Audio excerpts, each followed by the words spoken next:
Welcome once again, my friends, and thank you for stopping by to listen to an old storyteller. Today we have a couple of Congan tales, and the title of the first story is The Chimpanzee and Gorilla. A native friend of mine, who considers himself a great hunter and naturalist, told me that his plantations having suffered severely from the depredations of the gorilla, he had determined to follow up his tracks and kill him if possible.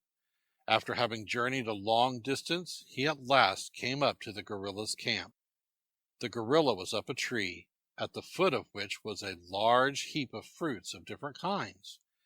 He resolved upon the bold course of getting as near this fruit as he could, waiting until the gorilla should come down. Hardly had he got himself safely in his chosen position, when a chimpanzee, club in hand, came leisurely along, evidently looking about for food. "Ooh la! What fool has left his food in such a place, I wonder? Right in the public footpath? I need go no further."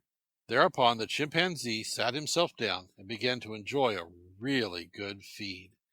He had not been there very long, however, before the gorilla came quietly down the tree.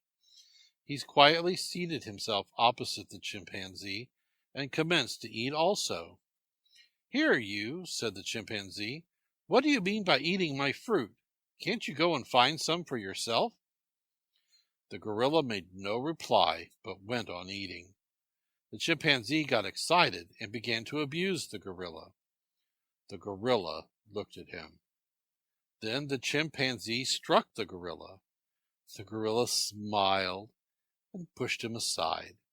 The chimpanzee took his club and hit the gorilla with all his might. The gorilla then raised his long arm and gave the chimpanzee one fearful blow, which stretched him dead at his feet. "I did not wait to see any more," said my friend, "but ran away as hard as I could." And the second Congan story is The Wildcat and the Gazelle. Then Petro, kind of wildcat, and Necessi, the gazelle, agreed that in case of famine one might eat the other's mother. The famine came.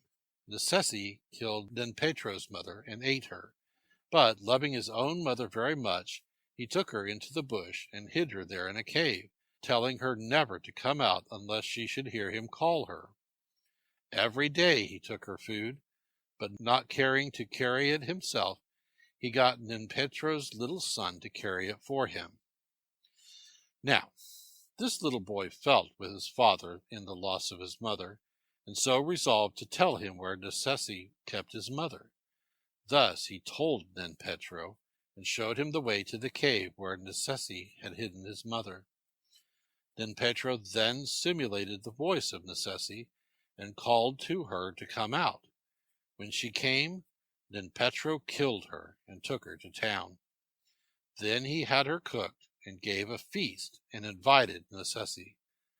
But Necessi wondered where he could have gotten his meat, and went to look for his mother. Could he have killed her? She was not there. Yes, he had killed her. He refused Petro's invitation, and said he would no longer live in that town. So he called his people together, and they burned their houses, and went to live elsewhere. Thank you once again for listening to this story. If you enjoyed this story, please press that like button. Also, please help an old storyteller out by subscribing to my channel. The next story will be posted in a few days, so until then, may your story continue to be a good one.